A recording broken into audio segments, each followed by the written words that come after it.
नमस्कार दोस्तों, मैं आपका स्वागत करता हूं हमारे चैनल पर। इस चैनल के माध्यम से हम रिजॉल्व करेंगे आपके बिजनेस में आने वाले टैक्स एंड लीगल इश्यूज। चलिए शुरू करते हैं। आज हम डिस्कस करेंगे जीएसटी यानी गुड्स एंड सर्विसेज टैक्स और कैसे बने हम जीएसटी कंप्लायंट बिजनेसमैन। जीएसटी है comprehensive and destination based tax. Comprehensive इसलिए क्योंकि it has replaced almost all indirect taxes, and destination इसलिए because it is collected from the point of consumption. GST compliant बनने के लिए रखना है ध्यान आपको इन 10 की पॉइंट्स का। क्या आपके गुड्स और सर्विसेज टैक्सेबल हैं या एग्जेम्प्टेड? अगर वो टैक्सेबल हैं तो आप चेक कर सकते हैं टैक्स रेट, जिसका लिंक मैंने नीचे डिस्क्रिप्शन में मेंशन कर दिया है। आपके बिजनेस के एग्रीगेट टर्नओवर से डिसाइड होगा कि आपके लिए जीएसटी रजिस्ट्रेशन जरूरी है या नहीं। अगर आप सप्लायर ऑफ गुड्स हैं और आपकी एग्रीगेट टर्नओवर 40 लाख से ऊपर है तो आपकी जीएसटी रजिस्ट्रेशन कंपलसरी है।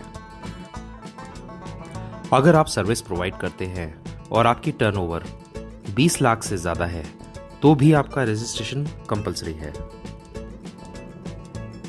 गवर्नमेंट नोटिफिकेशन के अनुसार अगर आप गवर्नमेंट के कुछ स्पेसिफाइड स्टेट से बिलोंग करते हैं और आपका aggregate turnover supply of goods के केस में 20 लाख या सप्लाई ऑफ सर्विसेज में 10 लाख से ज्यादा है तो भी आपकी रजिस्ट्रेशन कंपलसरी है।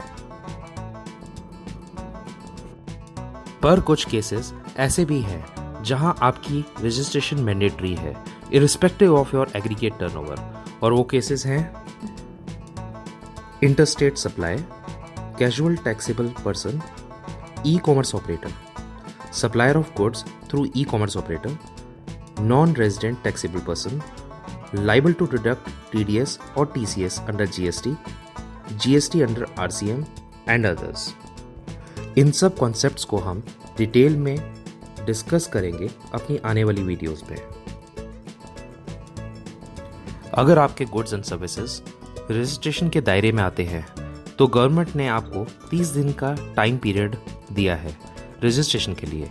अगर आप 30 दिनों में रजिस्ट्रेशन नहीं करवाते हैं तो आपको 10,000 रुपये तक का पेनल्टी लग सकती है और डिफ़ॉल्ट पीरियड का आईटीसी यानी इनपुट टैक्स क्रेडिट लॉस हो सकता है। जीएसटीएन पर रजिस्टर करवाते हुए आपको ध्यान देना है कि आप register regular tax payer category में करवा रहे हैं या कॉम्पोजिशन में। इन सब कॉन्सेप्ट्स को हम आपको सेपरेट वीडियो में एक्सप्लेन करेंगे। कुछ छोटे छोटे कॉन्सेप्ट्स हैं जिसमें हमेशा कंफ्यूजन देखा गया है, जैसे SGST, CGST and IGST. SGST यानी state goods and service tax, CGST यानी centre goods and service tax and IGST यानी integrated goods and service tax. अगर आप within state goods and services supply करते हैं तो आपको एसजीएसटी एंड सीजीएसटी चार्ज करना है, और अगर आप स्टेट से बाहर यानी इंटर स्टेट सप्लाई करते हैं तो आईजीएसटी चार्ज किया जाएगा। कुछ चीज़ों का आपको इनवॉइस बनाते समय ध्यान रखना है, जैसे अगर आपका कस्टमर जीएसटी रजिस्टर्ड है तो उसका GST number and address invoice पर मेंशन करें। HSN code of goods and services जो आप सप्लाई कर रहे हैं, क्या आपके केस में रिवर्स चार्ज मैकेनिज्म एप्लीकेबल है या नहीं, एंड जीएसटी रेट जो आपने मेंशन किया है वो करेक्ट होना चाहिए। अगर आप 50,000 की वैल्यू से ऊपर के गुड्स सप्लाई कर रहे हैं और उनकी मूवमेंट किसी व्हीकल से की जा रही है तो ई-वे बिल जनरेट करना ज़रूरी है। आप अपने बिजनेस के एक्सपेंसेस में जो भी जीएसटी इनकर करते हैं उसका क्रेडिट आप आउटपुट लायबिलिटी पे करने के लिए ले सकते हैं, बट कुछ एक्सपेंसेस ऐसे भी हैं जिन पर जीएसटी क्रेडिट नहीं मिलता है। सरकार ने कुछ रिटर्न्स स्पेसिफाई की हैं जो जीएसटी रजिस्टर्ड बिजनेसमैन को मंथली, क्वार्टरली या फिर एनुअली फाइल करनी होती है। ये बहुत ज़रूरी है कि आप अपने आईटीसी को मैच करें जीएसटीआर 2A के साथ, और अगर आप कोई मिसमैच ट्रेस करते हैं तो अपने सप्लायर को जल्दी से जल्दी इन्फॉर्म कीजिए और रेक्टिफाई कराएं।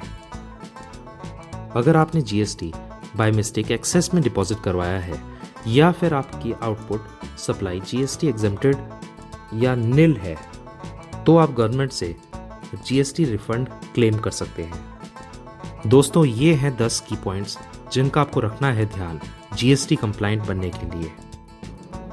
इस टॉपिक में काफ़ी सारे टर्म्स और सब टॉपिक्स हैं जिनको समझने के लिए कुछ कनेक्टेड वीडियोस हम अपने चैनल पर अपलोड करते रहेंगे।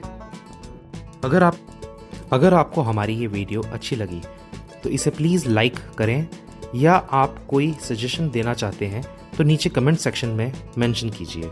धन्यवाद।